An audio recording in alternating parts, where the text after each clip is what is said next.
I definitely don't want anyone to be like scared of taking antibiotics, but there are things that you can do to make that have less of a severe impact and consequence to your gut microbiome, I'm sure. Absolutely. Thinking through the lens of the gut microbiome is making the good bacteria thrive in the presence of the antibiotics. Well, how can we do that? It's really fiber-rich whole foods.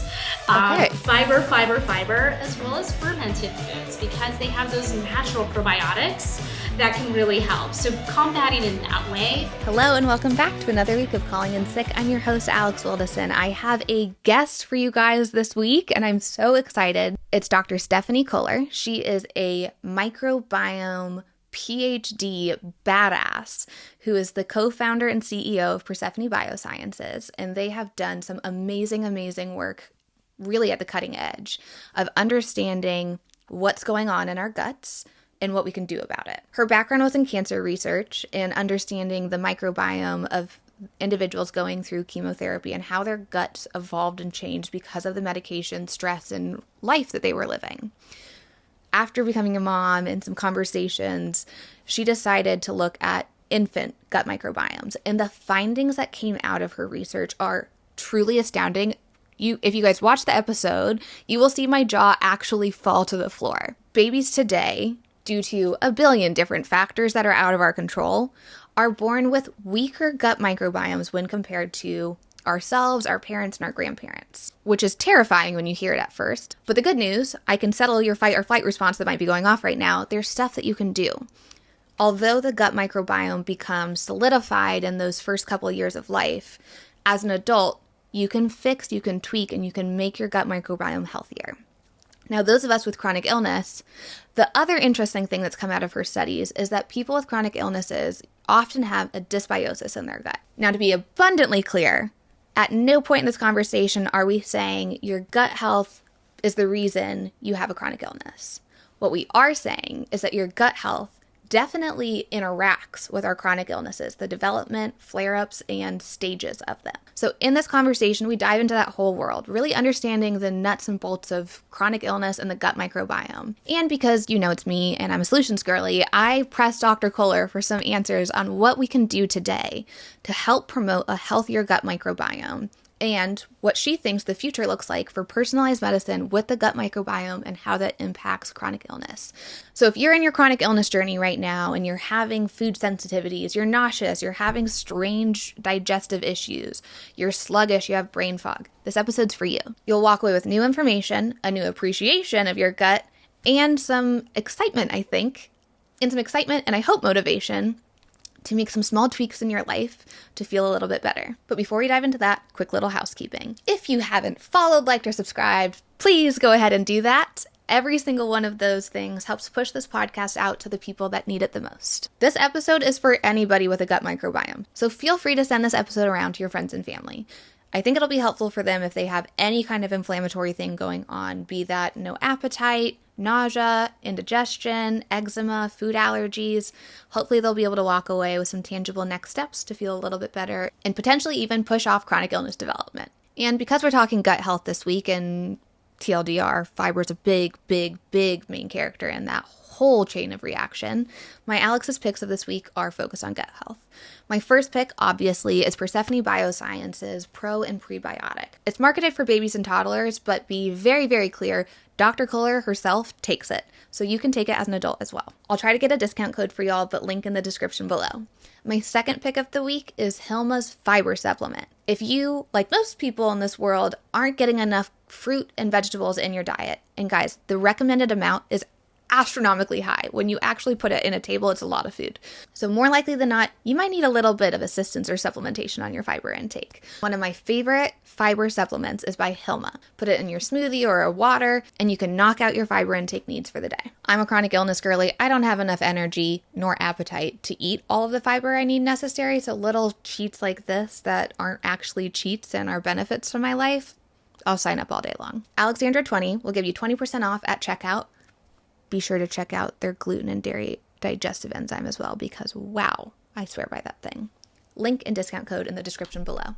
Now, without further ado, let's dive into Dr. Culler. Hi guys, welcome back to another week of Calling in Sick. Today I have the amazing Dr. Stephanie Culler. She is the founder and CEO of Persephone Biosciences and is an absolute expert on gut health. And I can't wait to chat with her today so that we can all walk away with a little bit more clarity on what really is the deal with gut health, why it's so important for chronic illness, and what we can do today to start making changes and improvements that might make us feel better in the long run. Hi, Stephanie. Hi, thank you for having me today. Thanks for being on, and thank you for all of the amazing work that you've been doing in the space to really make waves and changes on how I think chronic illness is going to be not only managed but diagnosed and handled in the long run. Absolutely. So I would love if you could just give us a little bit of your background, who you are, what your work is, and then we can go from there. Great, thank you. So I'm a scientist. I did my PhD at Caltech, focused in developing gene therapy for oncology and cancer applications. Became a scientist because I lost both my grandmothers to cancer when I was a young teenager, and inspired a personal passion in human health, not just to help bring some new innovation to cancer research, but how could we prevent disease? That's been something in the background of my mind since I was a young teenager, and that's really what inspired my career. And after Caltech, I've always wanted to start a company, but I really realized I had no idea what it takes to run a company, and so came down to San Diego, where we're based, and worked in industrial biotech, where I met my co-founder, but truly became an expert in microbes, like what we have in our gut microbiome. And after years of developing commercial technologies, started our company Persephone Biosciences almost 8 years ago to apply this technical background to unlock the potential of the human gut microbiome to prevent and treat disease. Amazing. That is so fascinating. I love that you have your own passion and story behind your work. I always find that people that have their why and are working in medicine, you keep the empathy, you connect with patients better, you are able to really plug into their day-to-day lives even more. So I'm sorry that you had to go through those things, but I am glad that you carry that with you as part of your why and your purpose for Persephone and the work that you're doing today. Thank you. Let's start very foundational. What is the gut microbiome? If you can just break it down into layman's terms for us, and then we can get into the nitty-gritty of some of the research that you've done. Yes, absolutely. So the gut microbiome are these microbes. It includes mainly bacteria, some fungus, some viruses that line our GI tract. And what they really do is serve to promote normal immune function, even brain function, and in terms of the immune system, to prevent and fight disease. One thing that I didn't really realize till I got into this space is that 70 to 80%, so pretty much most of our immune system, is in our gut. And so what those microbes do and how they respond to our diet is really critical to how our immune system functions, and even in infancy, how it develops. That makes sense that there are many layers that go into everything, and that our gut is kind of like the core, the heart of everything going on in our bodies. Absolutely. We think of it as a second brain. You might have heard a lot of scientists like to think of it because there's this axis, there's this highway between the immune system and the brain. So when we think about our gut microbiome, is that, I know obviously we're born with something there. How does that come to be what our gut microbiome is as adults? So can you walk us through like the evolution of the whole journey of our guts? Yes. So when we're born, we are supposed to, we're vaginally born, really inherit these microbes from our mother. And that role of the early microbiome, there's only maybe a dozen or so kinds of bacteria. You and I have hundreds. So it's really a baby biome that we start out with. And that role of that baby biome is specifically to train our immune system, to put out signals that say, hey, immune system, go down this right path. And if those signals are not coming from the baby biome, the immune system develops errors. And as a consequence, that's why, we see such a huge increase in food allergies, eczema, asthma, and even autoimmune conditions where this early on getting errors in the immune system gets locked for life. And so maybe, in the later years of toddlerhood, going into elementary school, we see that the microbiome of babies starts to transition and look much more adult-like. And, really not that much further development. There's some things with hormones and other things that happen along the way until, adulthood. But after that time period, it's pretty much locked. Yes. So it's really important to get that foundation right. Wow, that I didn't appreciate that at all. I had the false thinking that it was kind of ever flowing, ever changing, ever evolving with us as we got older. So it's interesting to know that I thought that way too, but as we got into the research, for a healthy adult, you actually don't want to see much change. It's the unhealthy nature that leads to a lot of dynamics and changes in the adult microbiome. It's supposed to be very robust and handle changes really easily. But if it starts to get out of whack easily, that's what we tend to see associated with different conditions. You said one thing that's like really stuck out with me personally with my story.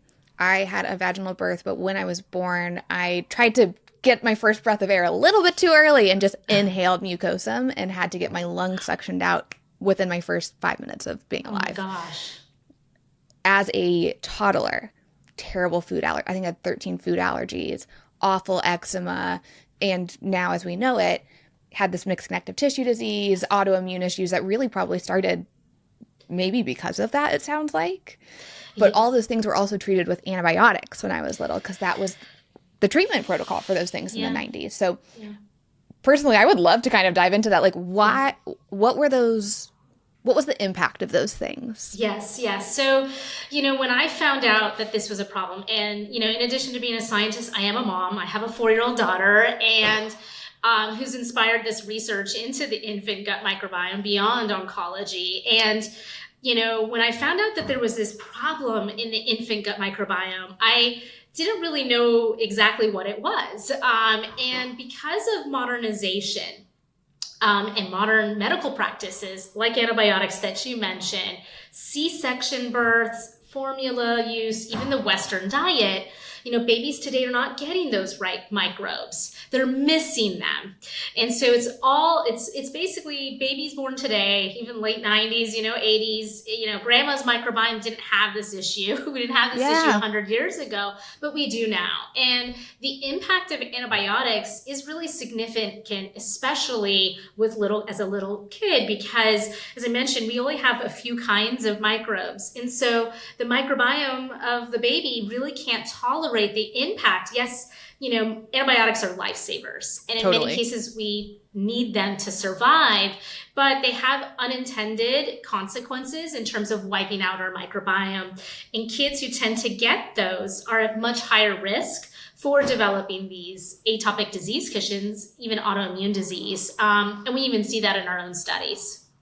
That's really, really interesting. And it makes sense, right? Like if you kind of scale back as a scientific community, we find something, it's the new, like, wow, this is amazing. It's going to save so many things. We use it. And then down the line, we always find there's a couple of things that we didn't appreciate at that origination point, which is what science is. So it's interesting to kind of see how the pendulum has swung.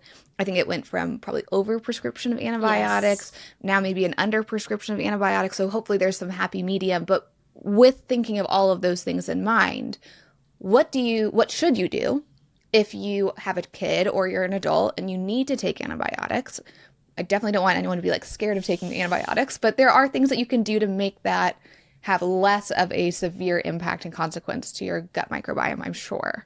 Absolutely. And so I think, I went a long time without antibiotics as an adult and about a year ago had a very massive sinus infection and needed to get antibiotics. And for me, what I recommend, and thinking through the lens of the gut microbiome, is making the good bacteria thrive in the presence of the antibiotics. Well, how can we do that? It's really fiber-rich whole foods. Okay. Fiber, as well as fermented foods, because they have those natural probiotics that can really help. So combating in that way.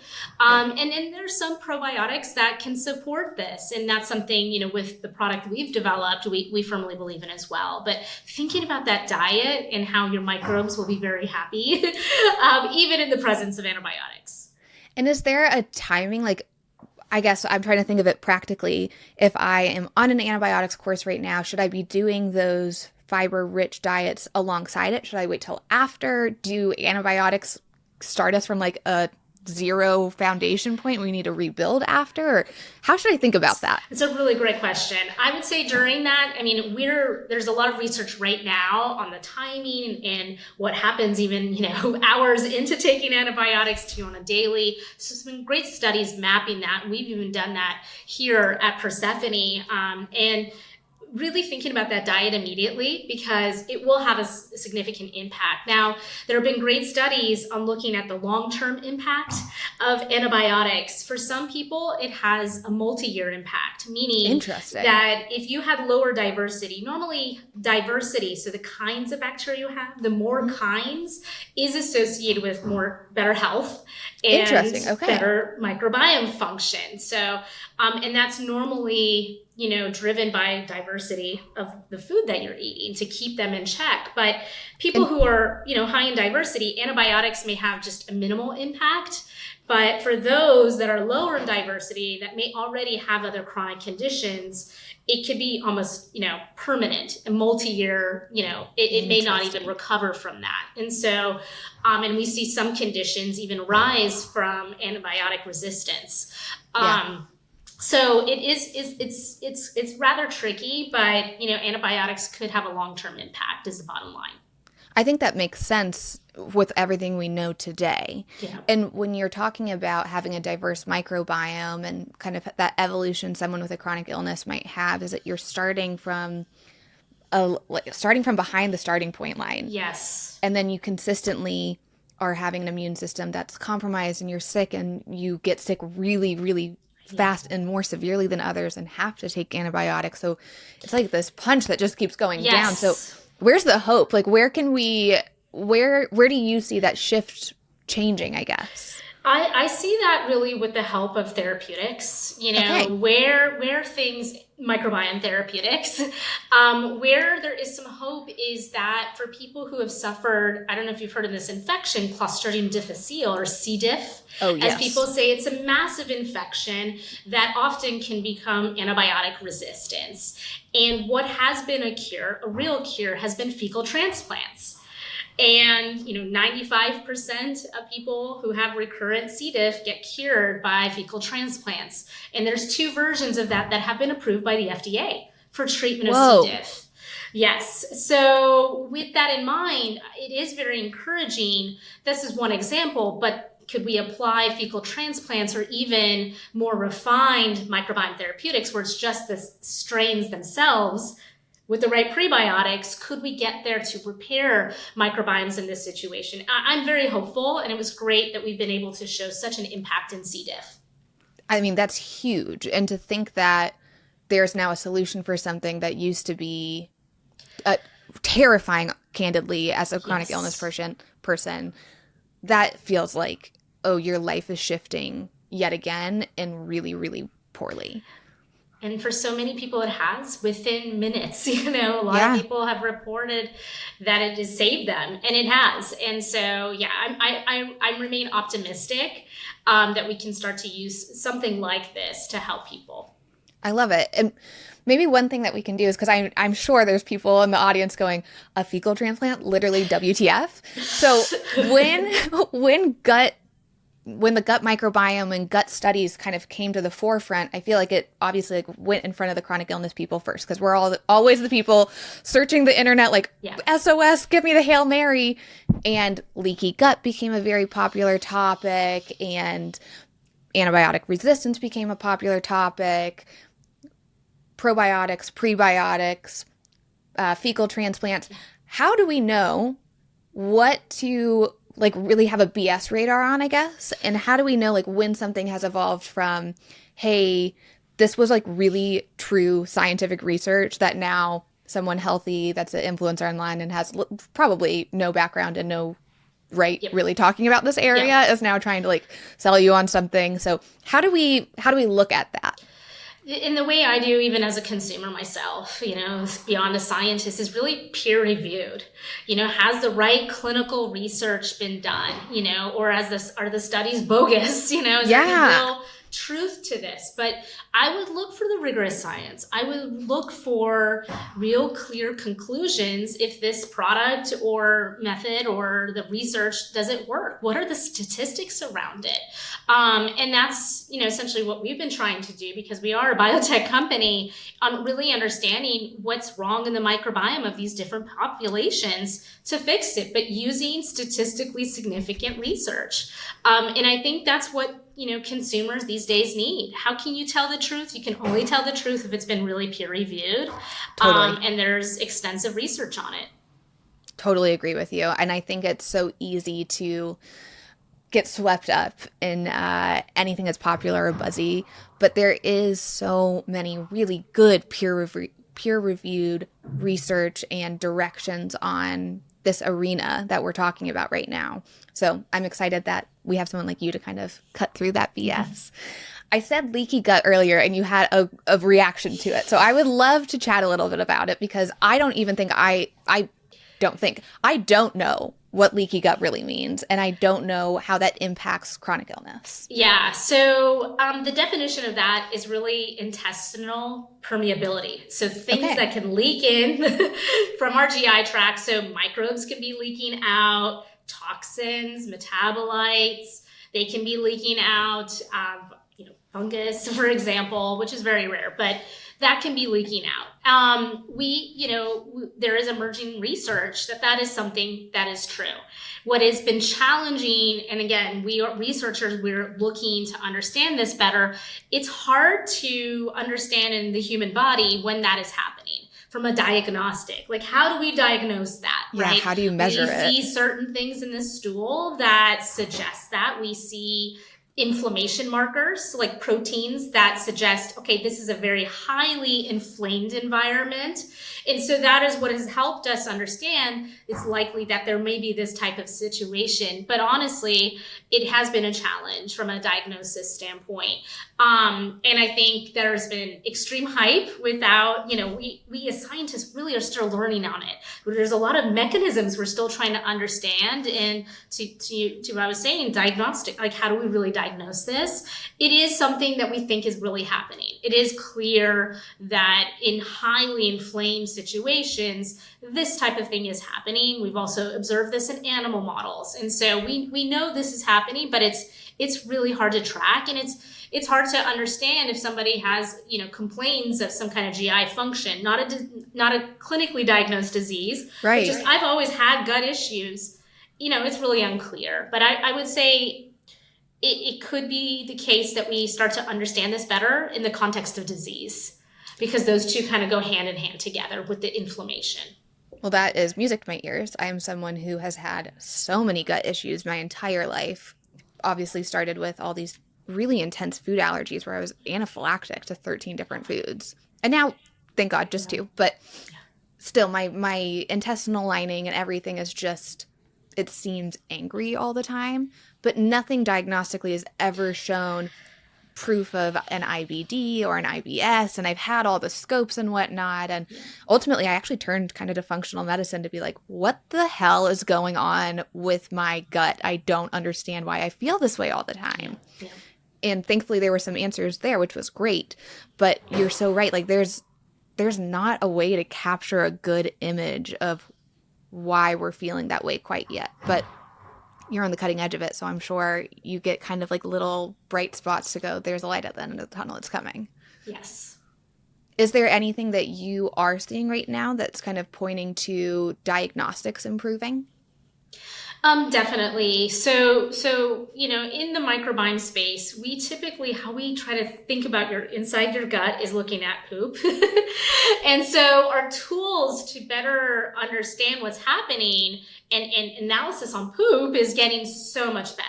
So before we were just identifying the bacteria that are there. We can really get down to what are the bacteria doing, their function, what do they Oh, produce? wow.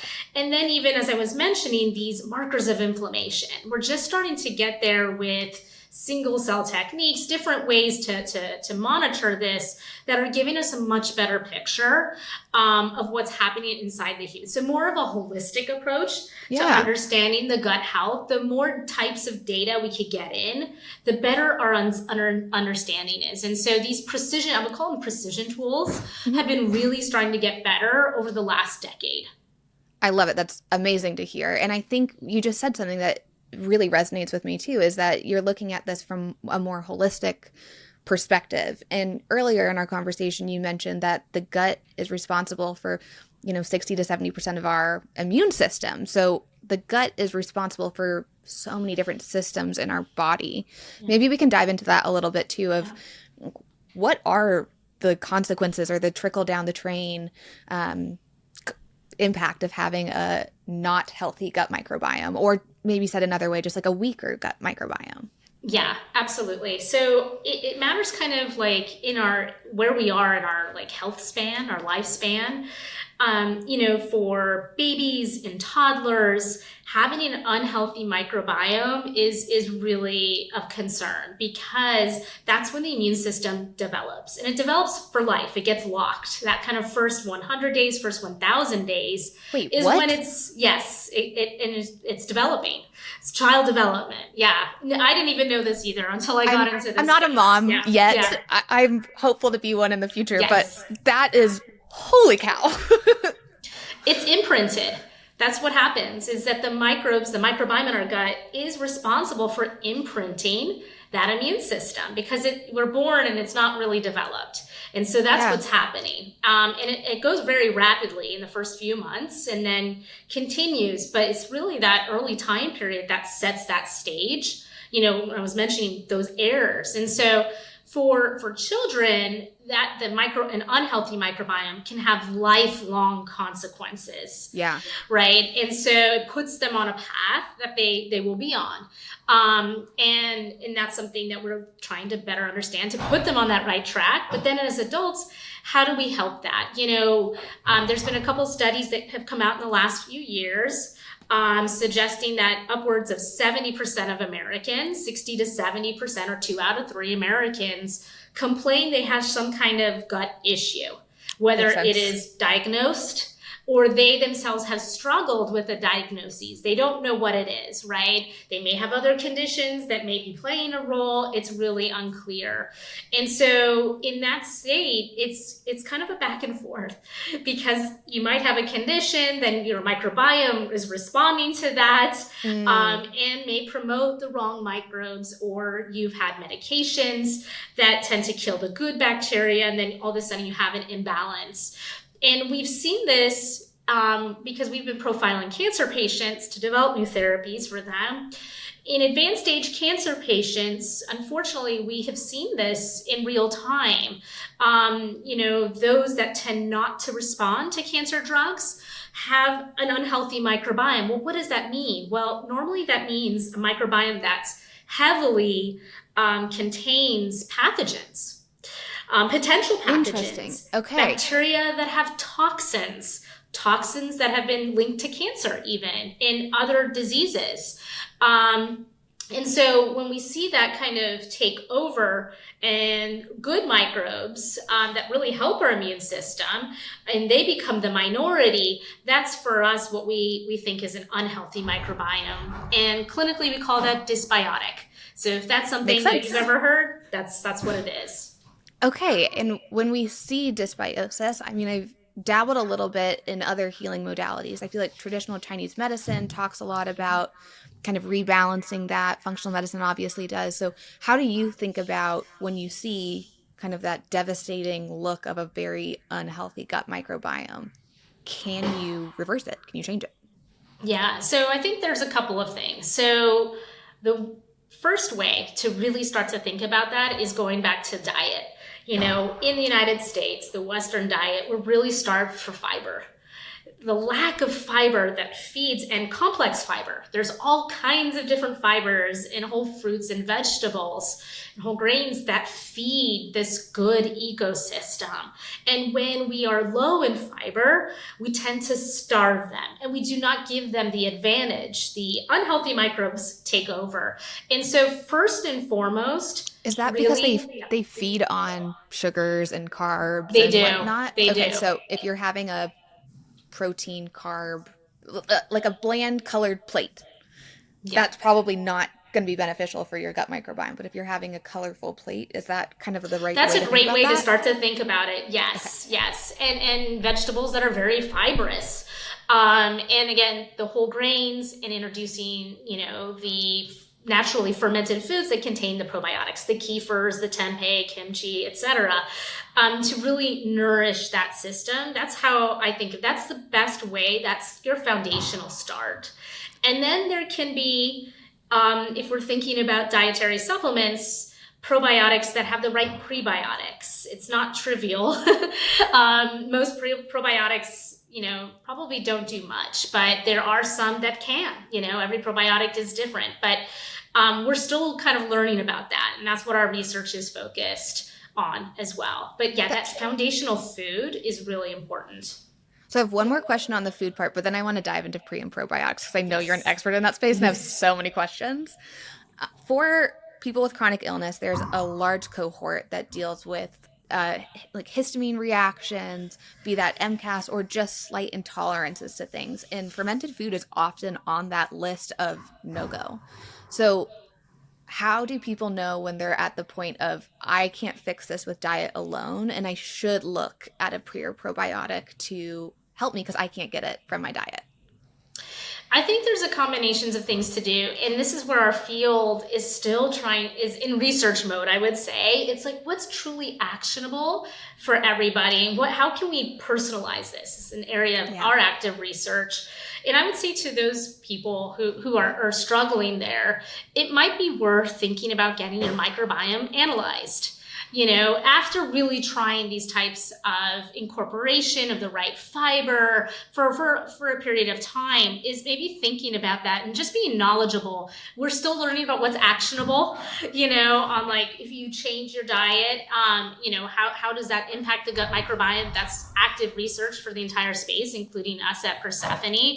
But I think that starting to, on the personal level, if you can start to have that kind of knowledge, I think it could be helpful, and it may start to explain why you react to certain things. That makes sense. Are there any kind of testing that you think really highly of or that you would suggest people pay attention to that? Because I know that's a whole world of kind of pick and guess unless you have some guidance too. It is a whole world. I think that, there are definitely commercial companies. We do this for research to develop products to intervene and help the microbiome. There are companies out there that have direct-to-consumer microbiome sequencing, and I think that could be a great start. Okay. And in the long run, we're still learning on how actionable it is, but maybe just to get a baseline so that you understand where you're starting from. I think that makes sense. And what I'm hopeful too is that what you're going to say next is that personalized medicine, as we see that evolve, tests like that will really help us inform of the specific type of pre and probiotic that you need versus, okay, most people in this cohort probably need this. And then there's some, consequences because it's not personalized. Yeah. Absolutely. So let's go there. I want to chat all about pre and probiotics. What is a pro? What is a prebiotic? How do we know which ones are real and which ones we should say, no, that's just really good marketing? Yes. So a probiotic is a strain of bacteria. Some are residents of the microbiome, others are not in the human microbiome. So it's just a bacteria that is safe for consumption. And then the prebiotics are food for the gut microbes, these probiotic strains. But not all are matched. Like what we have been developing at our company are pre and probiotics that are matched to each other. What does that mean? Well, prebiotics can feed any probiotics or gut microbes, right? Oh. But what you really want is a prebiotic that feeds that specific probiotic that you're introducing, because it's really hard as an adult. In infants and toddlers, much easier for them to take hold and colonize or engraft. In adults, especially if they have a really robust microbiome, these pro and prebiotics may not engraft. The probiotics may not do anything because there's no space for them. And if they're not given the right food, they have a hard time thriving, if that makes sense. Will you explain what you mean when you say engraft and what that means with like them actually sticking and staying? Exactly. That's a great way to think about it.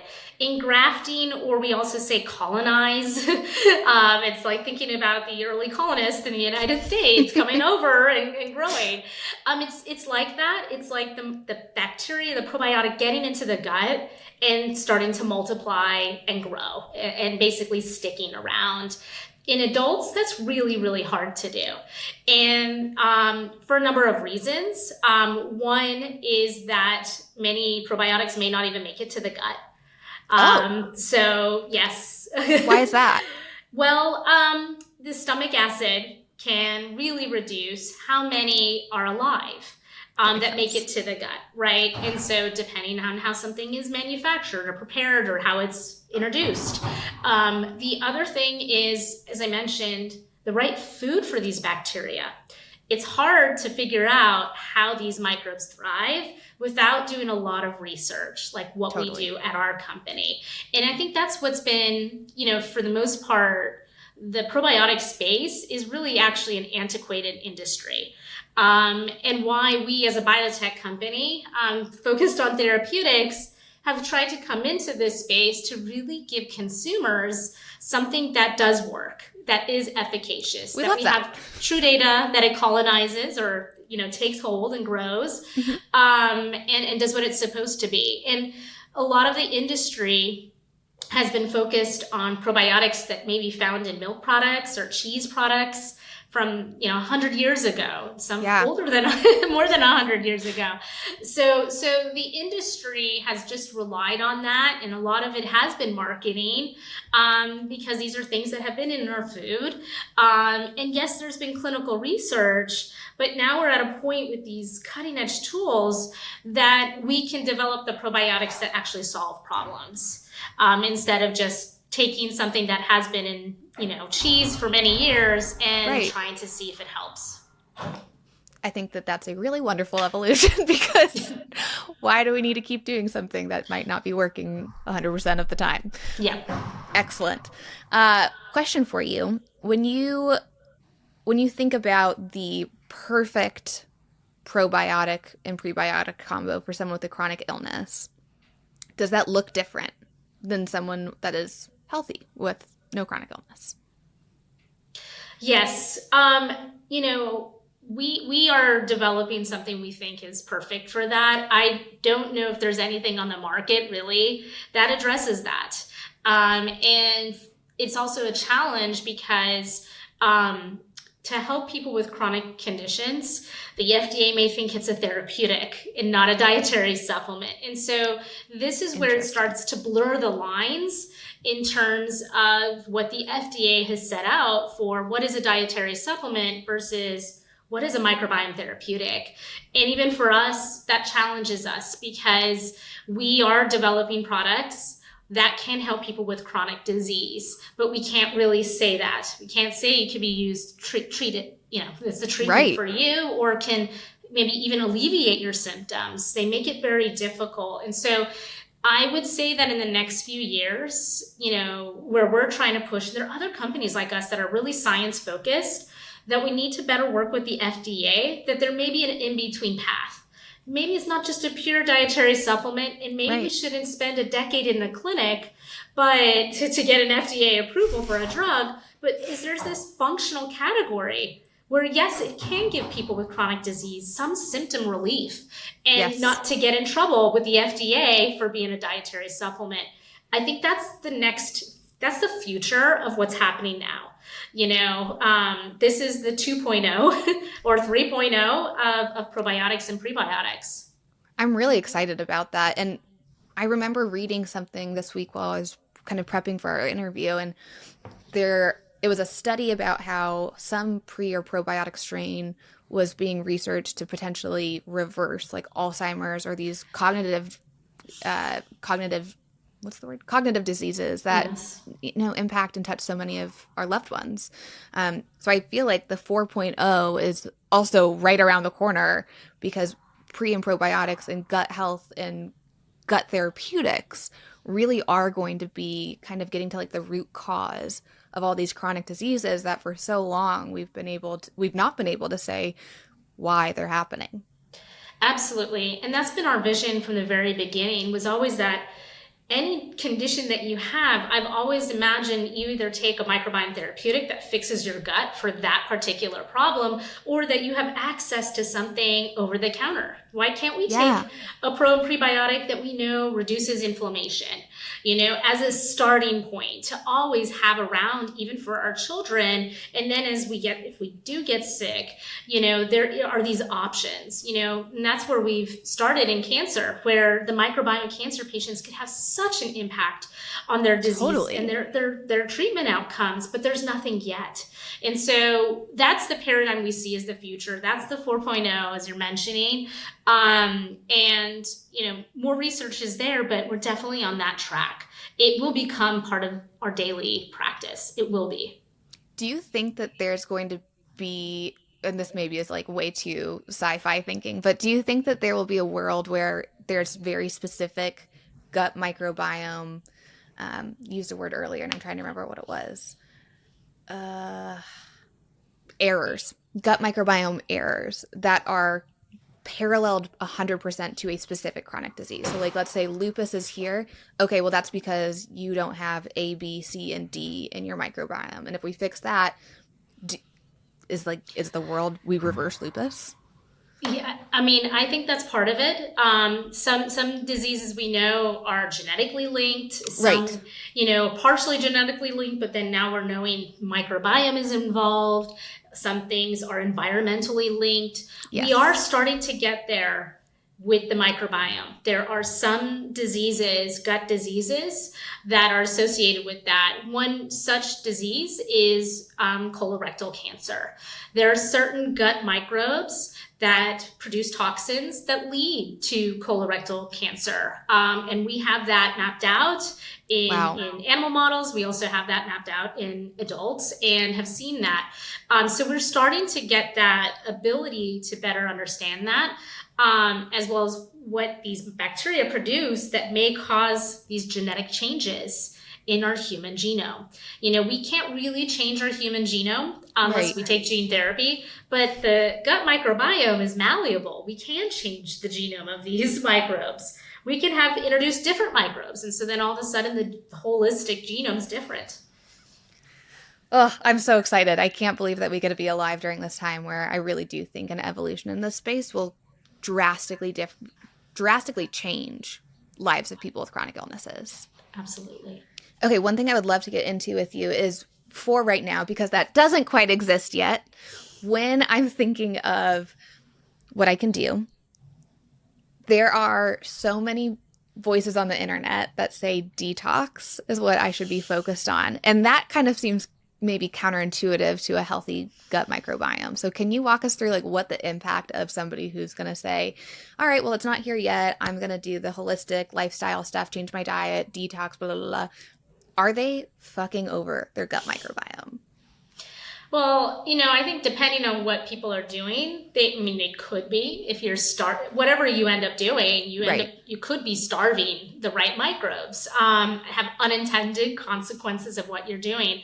When I think about like trying to restore health in general and to the microbiome, I think there are multiple things, and the microbiome reacts to this. So it's that, the proper diet, the whole fruits, vegetables, the fermented foods, just really getting that right fiber to the gut. But then the microbiome also reacts to stress. It reacts to sleep. It reacts to exercise. It kind of goes back. And so I think, thinking about what you're doing holistically on how you can restore all of those different features is how maybe people should think about a detox. Again, it depends on what you're trying to do, but that's what the microbiome really needs. It needs you to sleep, and it will help you sleep if it gets nurtured, because it produces things that help you sleep, that impact your mood. And so, just thinking about that, as I became a researcher in this space, I think about the microbiome every time I'm eating. I do think about how do I nurture my microbiome when I'm buying food. And even when I'm exercising, I think about that. So take care of yourself. And when you do that, it takes care of your gut.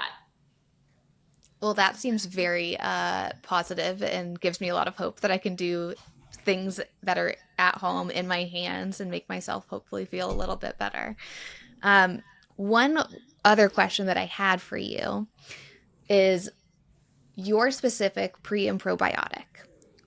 Where can we find it? How do we know if we're a good match or fit for it? And what can we expect if we do start using it? Yeah, absolutely. So we developed, we conducted the largest study to map the microbiome of infants. So we've started with infants in the United States to kind of solve this infant gut problem with them missing the microbes that train their immune system. And so after doing that research and applying AI to it, we found what was missing. And so that's what's contained in our Symbiotic here, and I'll get to what that is. But for infants and toddlers, and what this is it's a fancy, Symbiotic is a fancy word for pre and probiotics, but they're special. What I mentioned earlier, they're matched. So the probiotic strains here are the missing types of bifidobacterium. That's what's missing in the gut of babies. These are microbes that you and I need, actually, and they help reduce inflammation. And in the case of the baby, they produce the right signals for the immune system to develop. And we even think it has an impact on brain development. And so it contains the right probiotics for these babies, all identified in our laboratory from healthy babies, and the right prebiotic. But the special prebiotics only found in breast milk. So they're called human milk oligosaccharides, and they feed specifically these probiotics. And so they do engraft, they do colonize, they take over and grow in the gut of these infants. You can find this, and this is clinically backed as well. We've done a clinical study on our website, Persephone.bio. But most importantly, we will be developing a more robust product for adults. But we think that our toddler product, it has more probiotics, is helpful to adults as well. I take amazing. It. Everybody in the family does. And so we think that both of these products are really for the whole family. I am very excited. I will be purchasing after this, and I want to give it a whirl and see how I feel with it. I'm really excited, especially with the trickle-down effects that you mentioned about how it impacts our whole systems. And you did say like brain health and mood a little bit earlier. And that's one thing I think that's very underappreciated in gut health. Could you talk a little bit about that buzzy stat of like 90% of our serotonin is produced in our gut? How real is that? Is that why we're all depressed? That's mainly the gut lining. The gut cells, our human cells in the gut, are really producing that. But the gut microbes can react to that and change it. They have enzymes that can work on it. And we know that the gut is connected to the brain via the vagus nerve. And so that's how there's this highway, there's this bidirectional highway that's happening.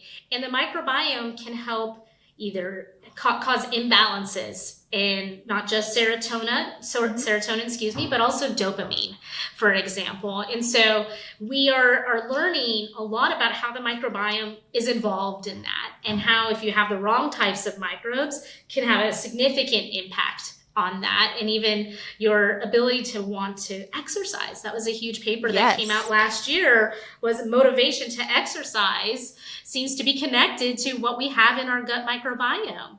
And as you mentioned earlier, Oh, I hadn't heard about that. Oh, yes. I love being able to point my finger at something. Yes. So if we have those days where we want to be lazy, you can blame your gut microbiome now.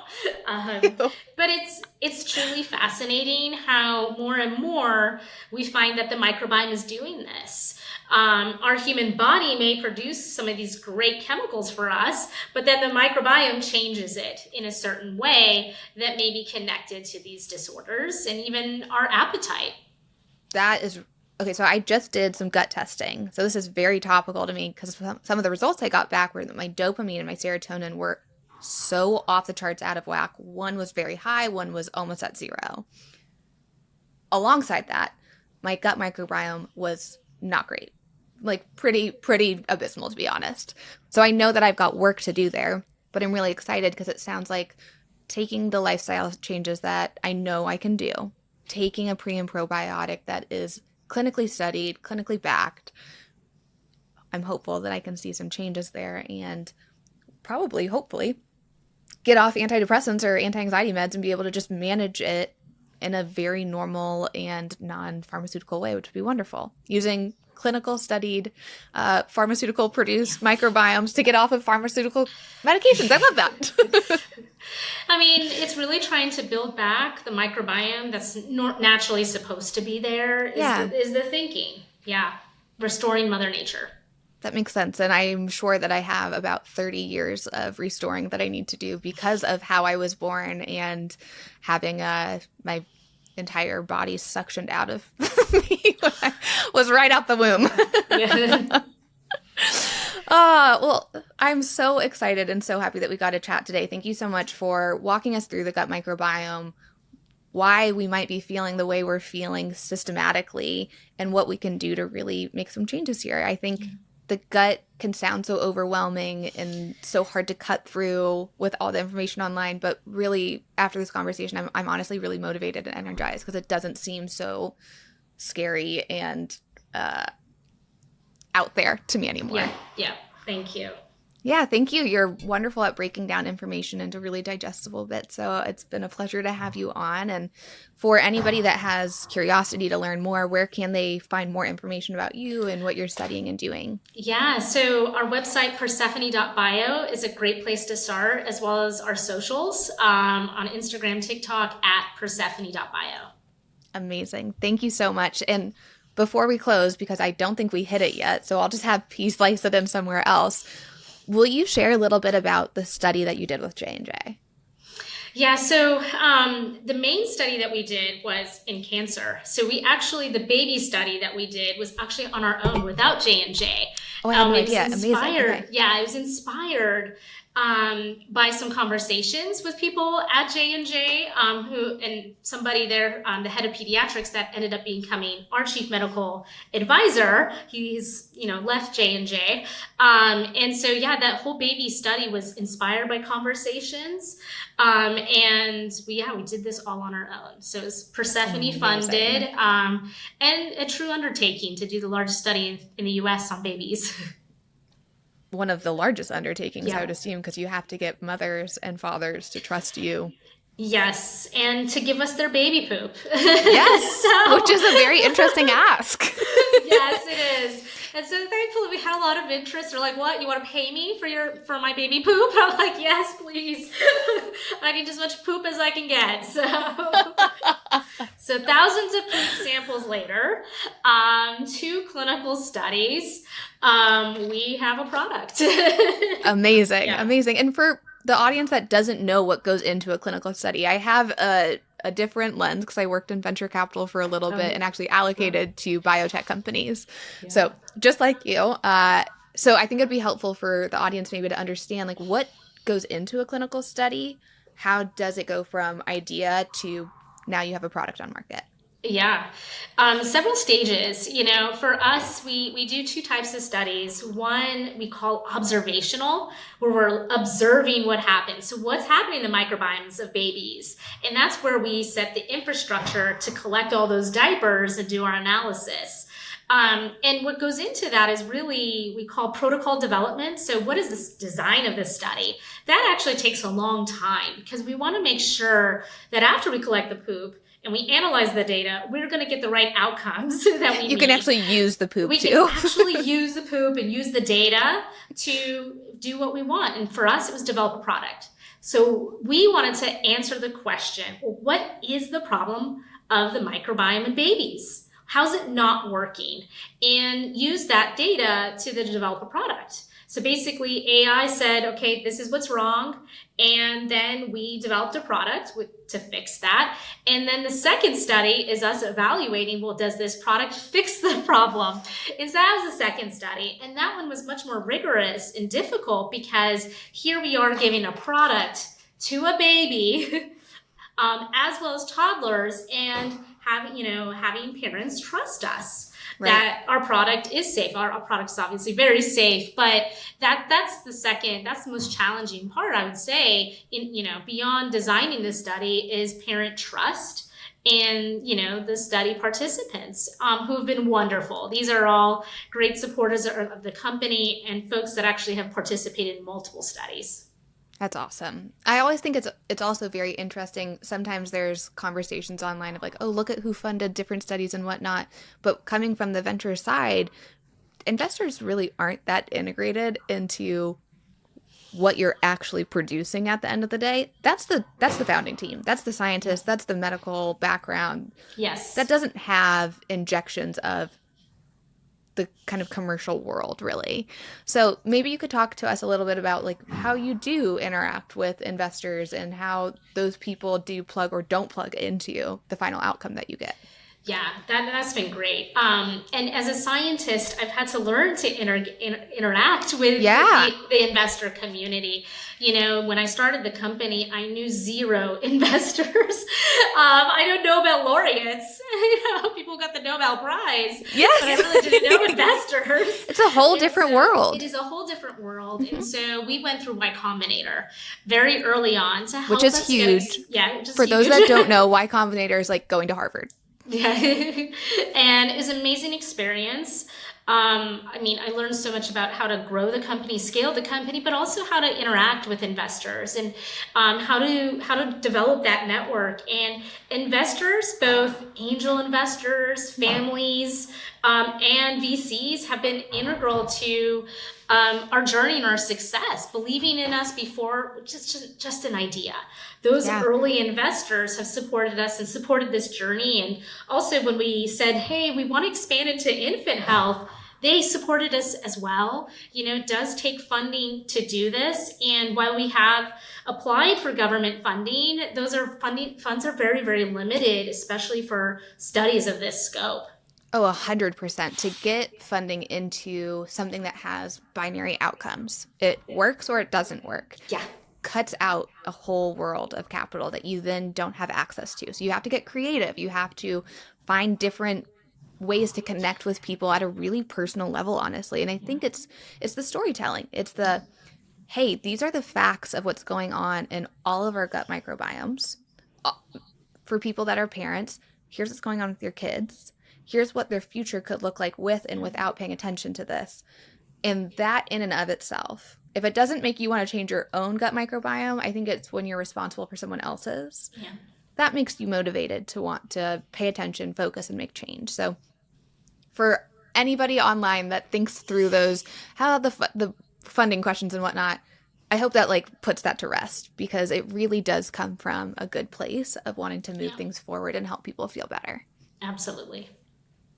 All right. On that note, I think we can wrap. But thank you so, so much, Dr. Culler. This was a really awesome conversation. I'm feeling like I'm walking away knowing so much more about my gut, and I'm really excited to make some changes and see how I'll feel better. So thank you. All right, guys, we'll see you next week, and have a good rest of your week. And that's a wrap. Thank you so much for joining me for another week of Calling in Sick. As a reminder, I would love for y'all to like, follow, subscribe, save, share with a friend, do all of the things. It truly, truly helps grow this community, and it helps these episodes reach the people that need them the most, whether that's for an educational piece, to have a little laugh, or to not feel so alone. As a reminder, Calling in Sick sits on YouTube, Apple, and Spotify, and anywhere else where you can find your listens. From the bottom of my heart, I absolutely love you guys. Thank you so much for calling in sick with me every Monday. It's been an honor and a pleasure so far, and I can't wait to continue building this community with y'all. Love you.